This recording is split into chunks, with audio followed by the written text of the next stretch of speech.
私も助けになりたい。あの優しい蜂蜜みたいに。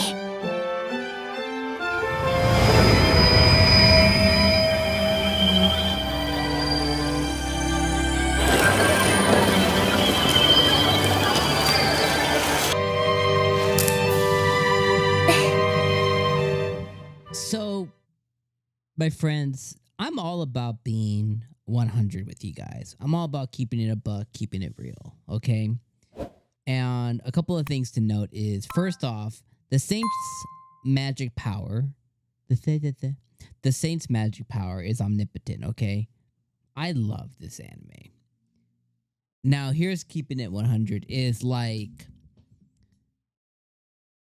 the end of the episode, the after credits, and then also like right before the credits, right? You know, when you have Prince Tenyu talking about his gratitude, you know, towards the kingdom. And then later on after credits, you know, talking about how he only talked to one person, you know, and he, you know, in his heart, he knows what the deal is. But in that moment of gratitude, you know, it got me teary-eyed, okay? And I'm all about keeping it 100. And, you know, when I always say, you know, or like I've traditionally said in this channel, is when a show can really get these gnawing emotions out of you, whether it be sadness or happiness or anger or whatever the specific emotion is, but when it can strongly pull it out of you, you know you're watching something really special. And I have felt that since I started watching this show in season 1, and I still feel that way in season 2. Now, like I told you guys last week, if you weren't here, I'll regurgitate it and just say, I don't think season 2 is as good as season 1. I think where we end up landing in, like, let's say potentially a season 3 will be exponentially better, because there's so much setup, so much build up here that's like, please, for the love of anime gods, give us a season 3. But regardless, with that being said, is like this episode did pull out those emotions from me, and that's gonna trump those feelings that it got from me. That real moment that I shared in this episode is going to trump the rest of the 15 minutes that I thought was okay. You know what I mean?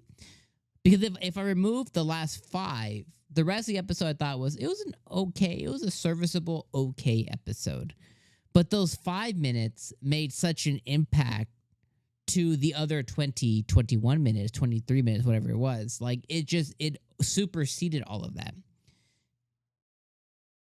And a lot of times it's because you can really implant yourself in these characters. Like in Prince Tenyu, you know, he's the 18th prince, and all he has in life is his mother. And all his mother has is him, right? Because being a king's concubine. So it's like once he loses this person who he's so close to, like that's all she wrote for him. He has to, obviously his life will go on.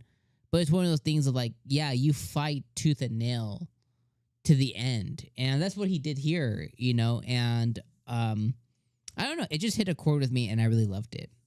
Now, what I will say about the moving on from that, okay? So overall, I mean, I love this show. You know, there's not, like, at the end of the day, even if I'm critical about it, like I said last week, again, I'm saying it again for those who might be just clicking for the first time, I love this show, and virtually it can do no wrong. But like everything else that we love in the world, you know, I have to be critical of it. Doesn't mean that it's any less of a masterpiece to me, but even masterpieces have flaws. Like there's no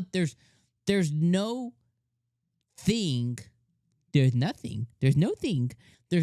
the world. There's no thing in the world that's completely flawless. Even when someone says, oh, it's a flawless gem, it's like, well, it's mostly flawless. You know what I mean? It's like nothing exists that's perfect.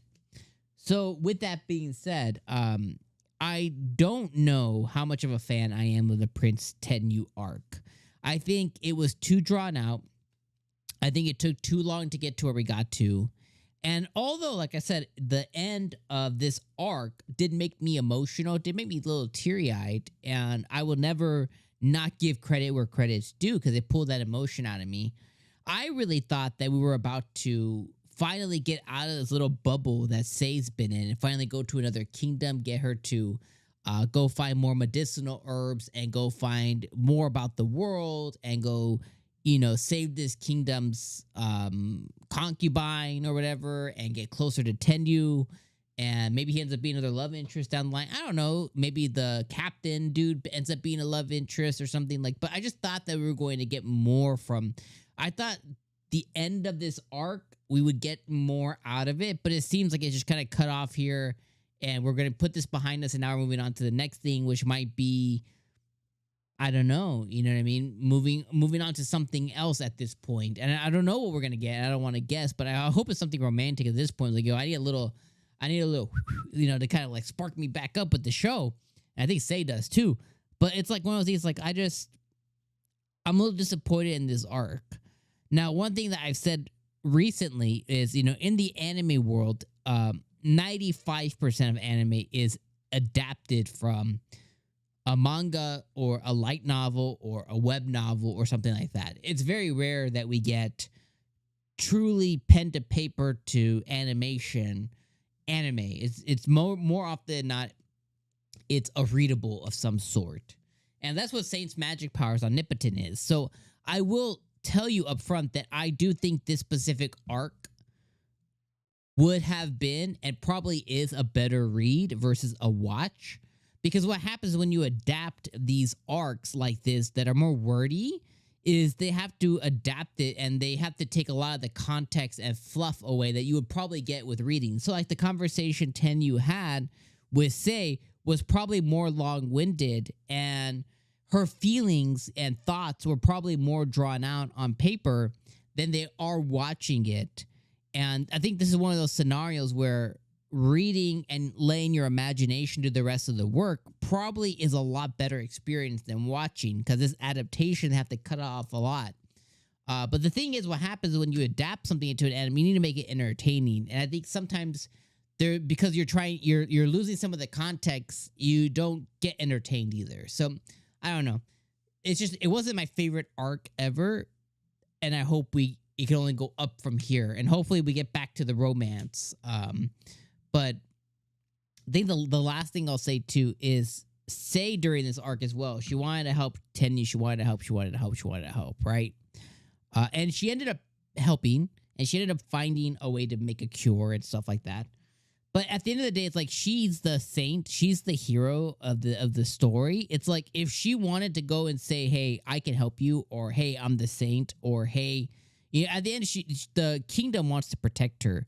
But if she wants to YOLO, she should YOLO, So that's kind of my final thoughts. But anyways, let me know what you guys thought about this episode. Again, it pulled emotions out of me, so that's going to win versus everything else. Love the episode, though. Let me know what you guys thought. Let me know what you think about the Prince Tenyu arc, if you're kind of on the same page as me, or if you absolutely loved it or you hated it. Let me know what you think in the comments. And I'll see you next week, my friends. Peace out.